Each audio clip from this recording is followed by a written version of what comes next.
If you grew up in the 90s with Tamagotchi and Capri Sun, there is no way this game, Zelda Ocarina of Time, slipped through your hyperactive, cherry-egg-lipped, wacky warehouse-loving consciousness. With the game having so much rich design alongside with how revolutionary it really was being the first 3D Zelda game, we had our work cut out for us as we tried to recreate this video game masterpiece into a full-colour wall production. And without further ado, I bring to you Zelda Ocarina of Time.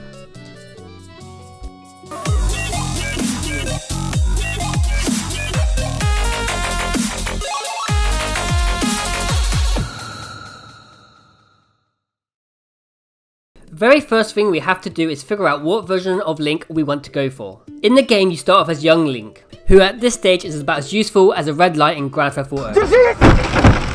And later you become adult Link, once you start playing around with your Master Sword.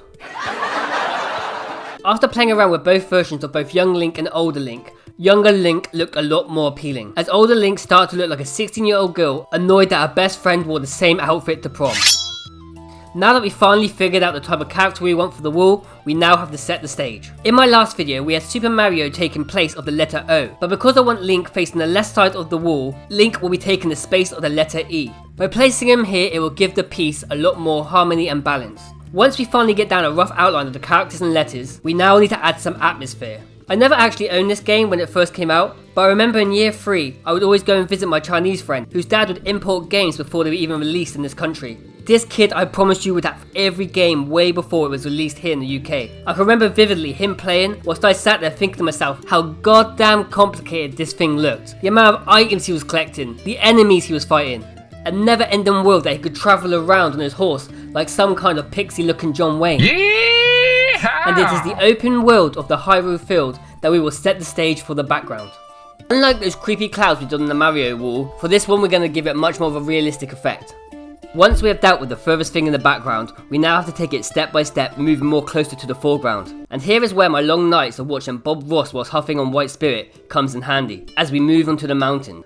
I am literally copying the exact same process Bob Ross uses in his landscape tutorials, but instead of going all fancy and using oil paints, here I'm using spray paint. Playing with 4 different tones of purple, we can make the mountains look super 3D and finish them off with some tiny highlights. Now if you was a fan of the game, you will know exactly what's going place in here. Death Mountain, place you first encounter those potato people who live in Gordon City. And if you're wondering to yourself, are we going to be painting one of these beautiful potato people? Sadly, the answer is no. We can now move on to the main section of the background, which is the field itself. I can remember as a kid being absolutely blown away that you could move around such a vast land freely. And as I start to build up the different layers of green here, it really gave me a strong hit of nostalgia.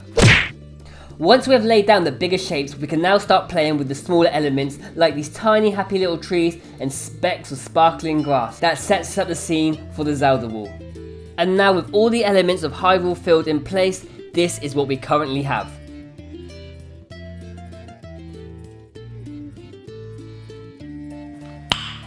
Nice.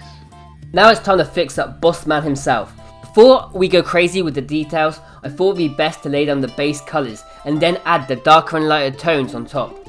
The main features that make Link stand out to me is his beautiful luscious golden hair and his green gnome-like outfit, so really wanted to get the colours spot on to make sure he looked distinguished. Next step is the face and eyes. As well as doing the skin tones, I'm adding in a lot of red and purple, especially around the nose and eyes. And I really think it works well with creating these beloved characters into a complete new style. And if you at home are currently enjoying the new game series and this Ocarina of Time graffiti wall, let me know in the comment section what game we should do next. Doing the hair, it felt like I was on a fine line of either doing it too yellow so it looked like a Simpson, or too orange which would have made Link look like he was a ginger.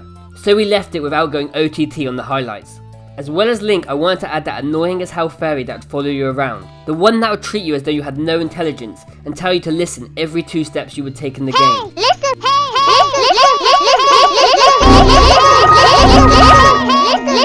Listen! Now we move on to the letters. For the letters, I wanted to use a colour that is contrast to both Link and the background. So for this piece, we decided to go for the colour pink. For the fill itself for this piece, I'm trying to achieve a 3D metallic look by using a lot of light pinks sitting next to the darker ones. And although I'm enjoying the process and how this piece is currently looking, it does kind of remind me of a starburst that somebody stood on. But I'm not complaining though, because we all know that starburst is a bad man sweet. Next, it's time to tidy up the outline of the starburst letters, and for now we are going to be using straight black, so later on I can add a few touches of colour alongside a pink key line which holds the piece together, acting as a highlight.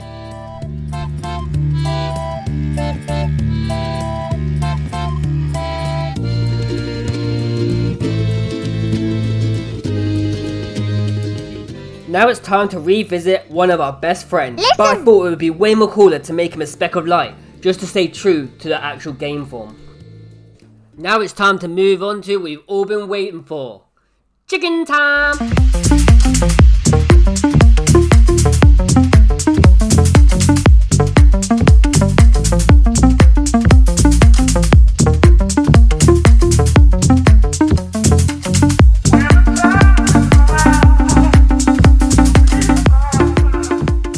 Now that the chicken party has come to an end, it's now just a case of adding in the final details and making sure everything is just where we want it.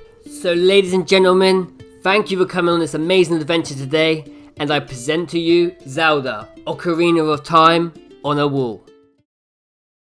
Please come capture me under the weeping willow. Wait and have a be, won't you be my hero? Please come capture me under the weeping willow. Wait and have a be.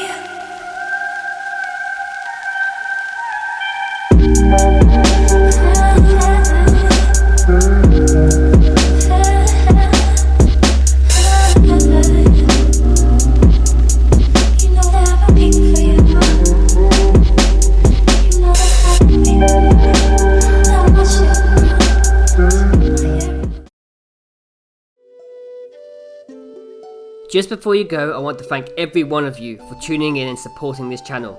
And I need to say a massive thank you to all the Patreon family. Without you guys, these videos would not be possible. So you truly are the backbone to this channel. Also, I need to say a massive thank you to BG Ollie, whose music you can hear in both the intro and outro to this Zelda wall. Make sure to check out his channel. I'm going to leave a link in the description below. If anybody has any ideas for the future of what games you would like to see created onto a wall, please just let me know in the comments and we'll try and make it happen this month. I hope you all have been doing well out there, and thank you so much for coming along on this journey. Until next time, peace.